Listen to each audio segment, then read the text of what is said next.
So you want to change the hard drive of your PS4. Understandable, 500 gigabytes can go a lot when you're installing a crap load of games, which is probably what you'll end up doing. So here's how to change the hard drive on the slim PlayStation 4. Pretty straightforward, still need the typical stuff: screwdriver, replacement hard drive, or in my case, a 500 gigabyte hard drive. That is all I had. That's literally the only hard drive I had. So I'm replacing a 500 gig PS4 slim hard drive with a 500 gig hard drive, just for the sake of learning. Okay, so PS4 Slim, let's figure out what we're doing here. Pretty simple. So the little, like, the HDD is actually right here. It's this corner slot right here. It's very simple to open, like much easier than like the Super Slim PS3. Apply a little bit of pressure and just push it outwards. It's gonna pop right off just like that. Really, really easy. It's just like a little flimsy piece of plastic. The clips aren't that strong at all. I'll even clip it back in for you and just pop it right back out. Boom, really simple. Be sure to do it this way. Don't do it from the other portion, and it will just come off very easily. Again, it's meant to be like a sliding mechanism. Now, don't worry about this little ribbon right here. That's not like part of the system or anything. It's just actually a little handle to pull it out. Now, what you're going to want to worry about right here is this little screw with the 4 PlayStation buttons on it. You're going to take that off before you actually pull on the ribbon to get the hard drive out. So just unscrew that really quick. Very simple. Be sure to not lose that or anything. You're going to need that. And then this is where you can tug right on the little ribbon that you thought was like a piece of electronics. No, it's just actually just a straight up ribbon attached to the HDD bay. And there's your hard drive. Once again, we only have to worry about 4 screws all the way around. Just one by one, take them off. Be sure to not lose them or anything. As usual with PlayStations, this is a 2.5-inch laptop hard drive, so pretty much anything 2.5 inches is going to work here. Whether that's HDD, SSHD, or SSD, these will all work on a PlayStation 4, a slim PlayStation 4, and previously PlayStation 3 models as well. So you're good to go there. Don't need to worry about anything like that. And of course, if you do go, say, the HD route or SSD, there actually is speed improvements. Granted, they're extremely minimal, but there are speed tests out there that prove that you can shave a few seconds off of load times and stuff. So there you go. Just take it right on out. It's like a nice little, like, it's completely covered all around, unlike other bays where like the hard drive can slide in and out. So now, here's a little caveat.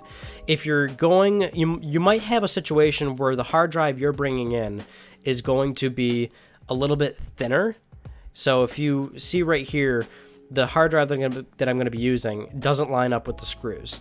It's no big deal. Don't worry about it. If it's a 2.5-inch laptop hard drive, it is going to work. You're just going to have to hold it in place and finagle the screws in there, and then, screw all 4 of them in and make sure it just kind of is in place and levitate it a little bit off of the bay. So because the hard drive that Sony ships with this thing fits completely flush, but if the one you're bringing in doesn't fit, don't worry about it. It's completely fine. Now we're going to slide it back in. Very simple. Make sure it's facing the right direction for the PlayStation button screw to go back in nice and well. Just keep that in mind, because otherwise you're going to jam it in and it's not going to fit if you try to do it the other way. So that's pretty much it. And that's actually always the easiest part. The hard part is making sure you do this correctly in terms of software and your saves. So of course, I think it goes without saying, before you do this, make sure you back up your hard drive if you actually already have game saves or something like that. If you have game data or something that you want to protect, either put it in the cloud or back it up to a hard disk drive. Now we're going to get into the portion of the video where you're going to want to actually install and partition the software correctly. So the proper way to do this is to hold down the power button for roughly 7 seconds. This is going to put the PlayStation 4 into a safe mode. Hold it 7 seconds. It's going to beep once more. It's almost immediately going to go into the safe mode. It's going to say connect DualShock 4 with a cable. Go ahead and do that. And you're going to want to choose to initialize PS4. But before you do this, obviously, you're going to want to connect an external hard drive or USB drive or something that actually has the latest firmware. So you're going to have to go to Sony's website. Just a simple Google search will do it for you. And right now the current software is 4.0, so Google PS4 firmware 4.0 or whatever the current one is, and download it.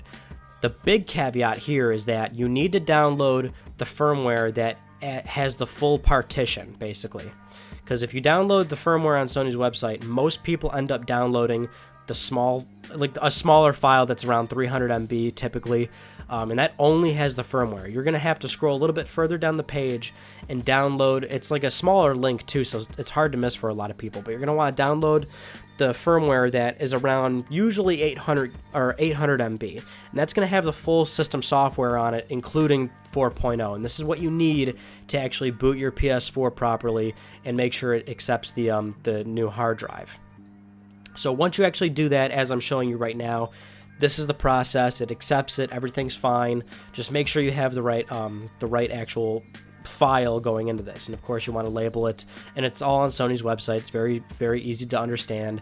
You have a file that says PS4 in capital letters, and then inside that file is a file that says update in capital letters, and that's where you're going to be saving the 800 MB file that includes literally everything you need to get going.